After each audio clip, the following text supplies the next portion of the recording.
FSN Radio. It's all about what's next. Go to financialsurvivalnetwork.com and sign up for your free weekly newsletter. You'll also get 3 free reports. The Financial Survival Network. It's all about what's next. Welcome, and you are listening to the Financial Survival Network. I'm Kerry Lutz. It's July 24th, 2018. Hey, as always, urge you to be part of the show. Just send us an email to kl@kerrylutz.com. Anyways, somebody, old friend of the show, haven't talked with in quite a while, but recently it's gotten back into precious metals after 5 years. I'm talking about our good friend Peter Grandich, and you can find Peter at petergrandich.com. Peter, welcome back. It's a pleasure to be speaking with you again, Kerry. As always, Peter. So, hey, 5 years, you're out of precious metals. Economy boomed. Well, maybe didn't boom, but the stock market and asset prices certainly were booming, other than in the mining sector. And now you're coming back. Well, welcome back, first of all. And what led to the change of heart or change of mind? Back at the beginning of 2014, after spending about 25 years in and around the metals and mining industry, and having such an active personal investment in it, I left. And while I did have some exposure, my exposure was greatly limited compared to previous years when I lived and breathed gold and stuff moment by moment. However, several weeks ago, I'd say sometime in late June, early July, things began to look to me to be that so compelling that I hadn't seen maybe in the 35 years I was in and around the entire financial arena, that there was such a look, you never should expect to turn on and listen to regular financial networks and all and speak highly of the metals. It's the kryptonite to the financial asset world, and 99.9% of the people that work in the financial world sell financial assets. So we're not going to suddenly see recognition there. However, what was most interesting was the disfavor that I seemed to find that even among the handful that was left working within the precious metals industry or the hard asset industry. And that really intrigued me. That really made me want to look more. And then, of course, it was in the midst of a sharp sell-off, particularly in the base metals, copper in particular. And it just suggested to me that when I looked at longer-term fundamentals, given where financial assets are at the moment and where I think a cyclical cycle top is happening economically and in the markets themselves, it just seemed too compelling. And I probably purchased, no, I shouldn't say probably, I did, hope the wife is not listening, more of precious metals in a span of a couple weeks than not only did I not do in the last 5 years, but maybe my entire life. I mean, that's how aggressive I went back in. So I've so-called the old saying, I guess, bet the ranch that there'll be a recovery. And I must point out that in a world where long-term investing seems now to be hours, days, or no longer than weeks, when you and I started many, many moons ago, there used to be 3 to 5 year lookouts. Now that's that's archaic. But I think if anybody can look past hours, days, and weeks and talk about months and a few years, I think they're just compelling and need to be addressed. And the very fact that few want to at this time, from the contrarian in me, just makes me feel that, my timing is right. Timing is right. Contrarian. It often pays to be a contrarian when you're dealing with Wall Street, of course. And what about the country, the world economy, global economy? It seems to be doing better since Trump became president. Is it too little, too late? So I still write 2 blogs at petergrandich.com. All my work is now tied to an alternative to traditional financial planning. I don't manage anybody's money anymore. I use third-party groups, and they use only diversified low-cost index funds, so they're not involved in individual stock picking or what's known as active investing. However, I did begin the year saying that I believe we were already in the worst period ever in America's history, socially and politically, and I think that's clearly played out this year. But I felt that we were entering the threshold of an economic one. But at the same time, it has lasted longer than I first imagined, simply because what hasn't been able to account for, because it's so radically different than what we were used to years ago when we were, active. When I was an active money manager, is this algorithm or computer trading that doesn't really care about fundamentals. It really doesn't concern itself about whether there's a new gadget or the sales marketing. It treats it as a very sophisticated casino. It has underpinned the market to a point where I think in another period economically we would have already been starting rolling over, even though the economic numbers are still likely to be strong out of this for the second quarter, because the markets, look 6 to 12 months out. So if there was a misjudgment, it was how much algorithm trading has supported the stock market, particularly the U.S. stock market.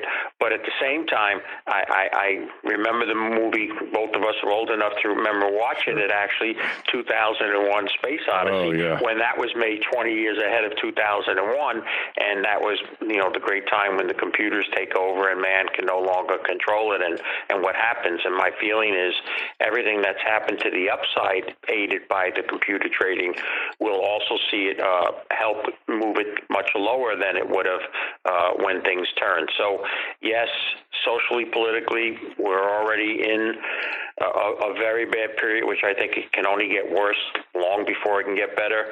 And economically, I think we're cresting, and I would not be surprised that sometime in 2019 we would begin to enter recession, but we wouldn't know it to 2020. Mm-hmm. Yeah, maybe a little bit later, and we might not know it till after the election of 2020, because like you say, we enter these recessions, but then like a year and a half later, there's the economic cycle board or whatever it's called. I don't remember because it's been a long time since I looked at any of their stuff, and they pronounce, yes, we went into a recession 18 months ago. Well, thank you very much. Could you think of anything less useful than that? I think you bring up a good point. I think if someone said to me, I don't want you to put a question to me, I'll put myself a question, that what's the one thing that can change or upset any and all things that you envision and all?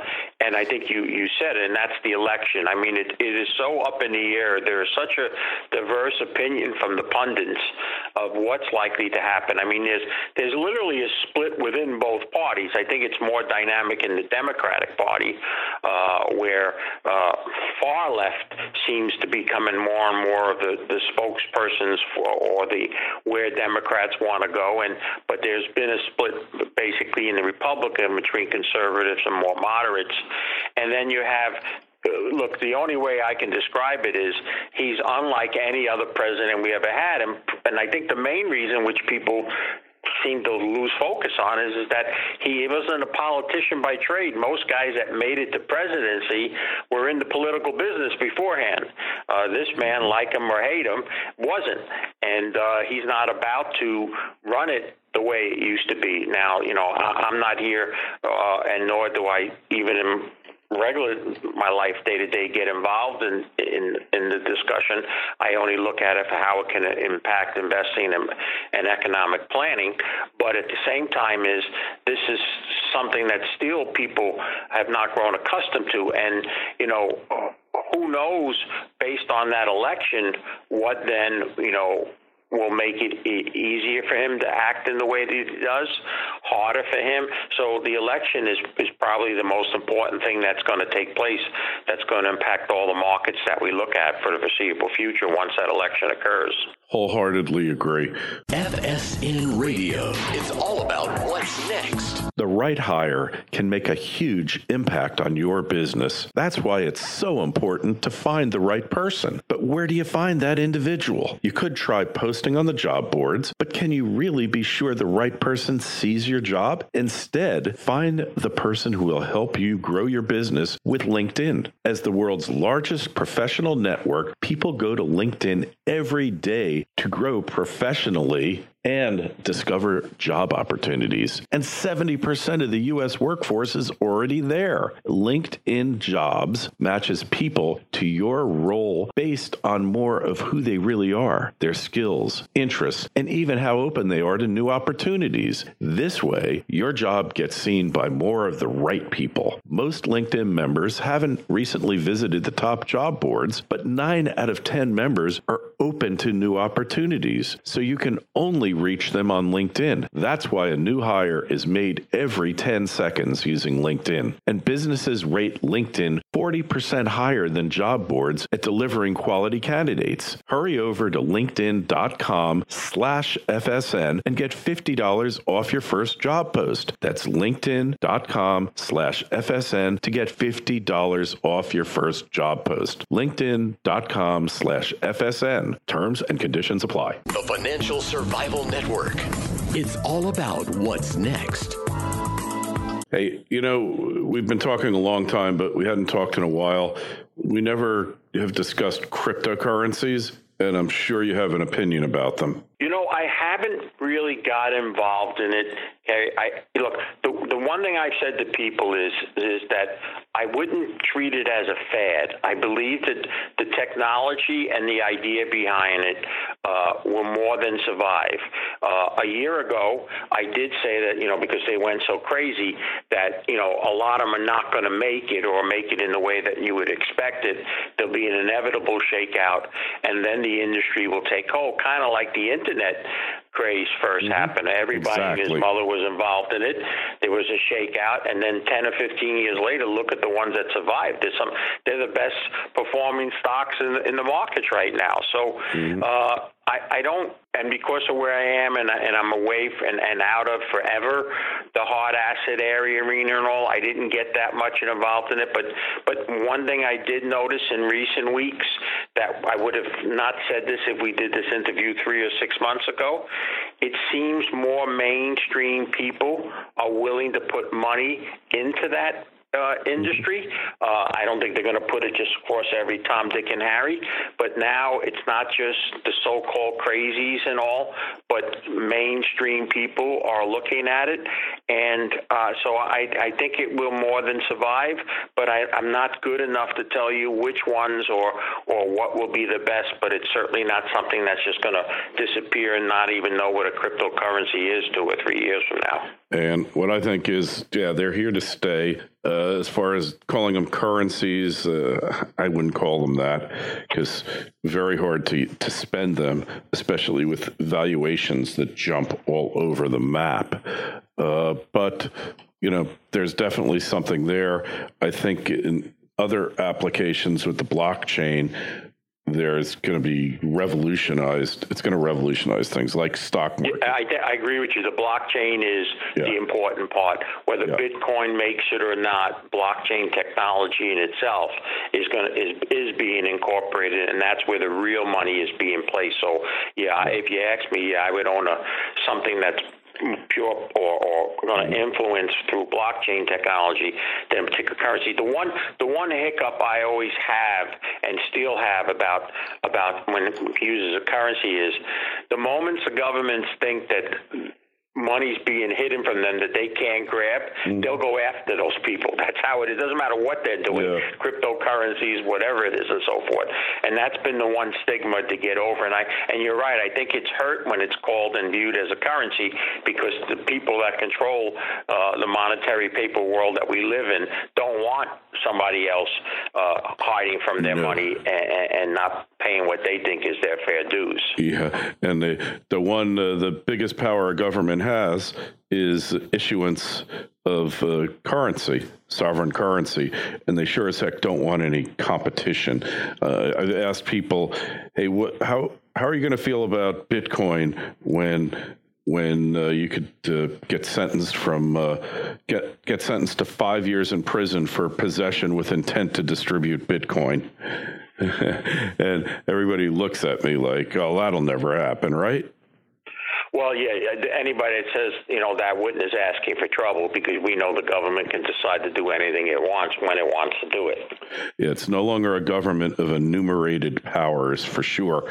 So, Peter, the orgy on Wall Street, known as the bull market, with companies like Netflix. To me, Netflix is really like a .com company. It's not that they don't have good programming. It's not that it isn't convenient to put the app on your TV or your smartphone or your tablet or your computer to watch movies wherever you are. Not the point. The point is that anybody can do it, and just about anybody has gotten into streaming video. And yet this thing becomes a darling of Wall Street, being valued more than all of the Hollywood studios combined. And they got some good TV shows, but the TV business, Peter, not what it used to be. I concur with you, but I think what's important, and this is the big concern that I would have. Now, I go back to the 80s when I entered the brokerage business, and I think if I spoke to anybody that's still around that worked back then, I think if someone said to you at any period up until these last couple of years, would have said to you, hey, listen, you've been asleep, you just woke up. In the first 6 months of the stock market, 98% of the gain in the S&P 500 came only from 5 stocks. Mm-hmm. Those parties would have said, oh, my God, get me out of the market or buy me puts, because when a market becomes so thin that only a handful of stocks are responsible for the gain, that's an extremely dangerous and signal the market is soon to roll over. That's what anybody that worked in that time would have said logically. Well, that's the fact for this year. 98% of the first half gain in the S&P 500 was off of 5 stocks. And I don't see anything as we start the second half where that's expanding, where more and more companies are participating. So it's, like I said, if it wasn't for, and where you see the algorithm playing is basically in the overnight trading. I mean, I think if you looked at from 6 o'clock when we start to see trading in the S&P futures overnight, I think 98% of all nights they've started positive, and that's simply because there's a presence of those groups that are now, because the programs are there to immediately go long, and it's given an underpinning to the market, but an underpinning that isn't realistic, that's not being driven because of earnings and better sales and economic conditions and all, simply because there's an influence that's overpowering and no one wants to go against it at this particular time. Man doesn't want to play against machine, as I like to say it. As that can only go for so long, and then even that becomes too separated. And where you're seeing it, and this throws a very old hat of mine on, but there was a time when I was involved in technical analysis and was a fan of it, and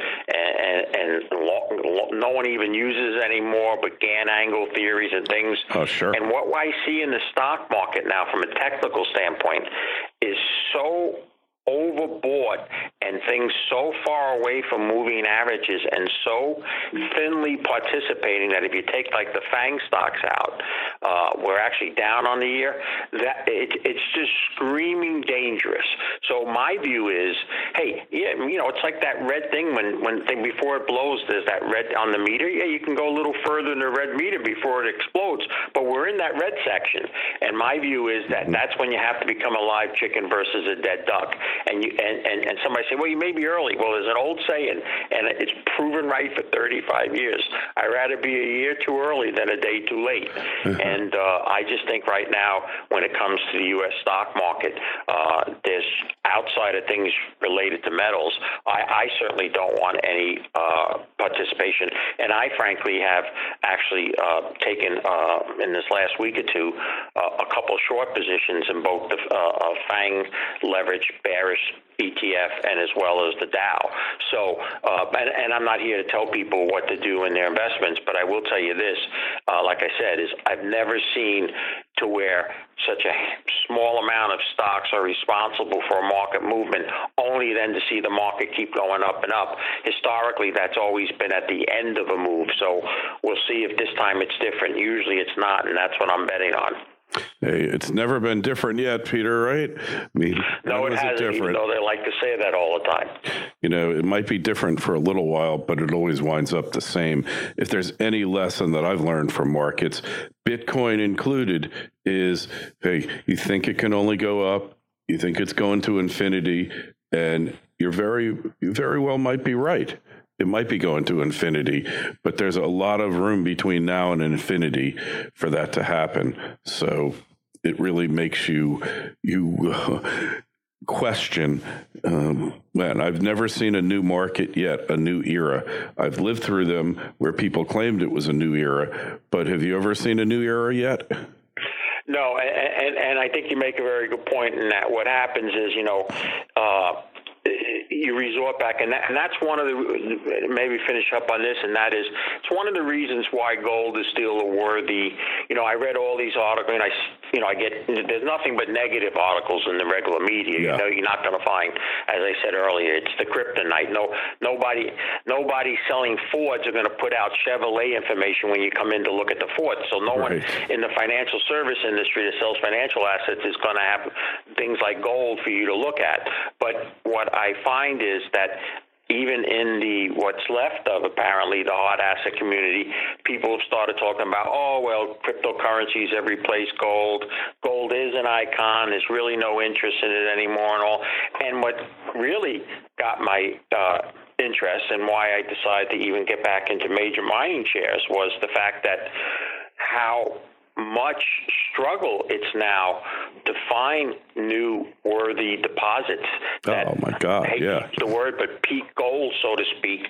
And so it's just set up that if one can look and still have an investment horizon of 1 to 3 years, I certainly would want to own gold and mining shares right now versus general stocks and FANG stocks and Netflix and that type of stuff. At least for myself. I totally agree. And look, the gold shares, the metals themselves, so beat up, so downtrodden, but they're still well above where they started out in 1999 or 2000 when this so-called precious metals bull market arose.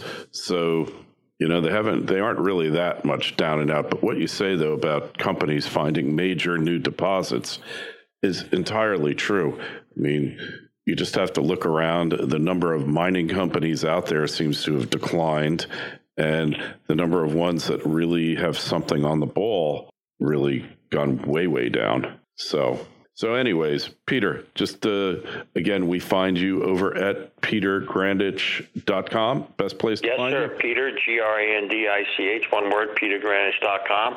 It was great speaking with you again. Hey, and when the market does turn down, which I think it's a very strong likelihood, unless there's a total surprise in the election and harmony sweeps over America and the Democrats and Republicans are hugging each other in the aisles. Yeah, I really think this is the year when we see the peak finally in the financial markets. I think you could be right for sure. If not this year, then certainly next. Anyway, find him at petergrandich.com. Again, be part of the conversation, be part of the dialogue, talk to us. Email us, kl@kerrylutz.com. The Twitter feed's at Kerry Lutz. Facebook page, Financial Survival Network. If you're listening on YouTube, then please click the subscribe button and the bell. We've got a interview coming up later with Sean over at SGT Report. Hey, he's just been blocked on YouTube. His channel's been shut down. Peter, always great talking with you, and we will talk to you again real soon. Thank you, sir. God bless. FSN Radio. It's all about what's next. Go to financialsurvivalnetwork.com and sign up for your free weekly newsletter. You'll also get 3 free reports. The Financial Survival Network. It's all about what's next.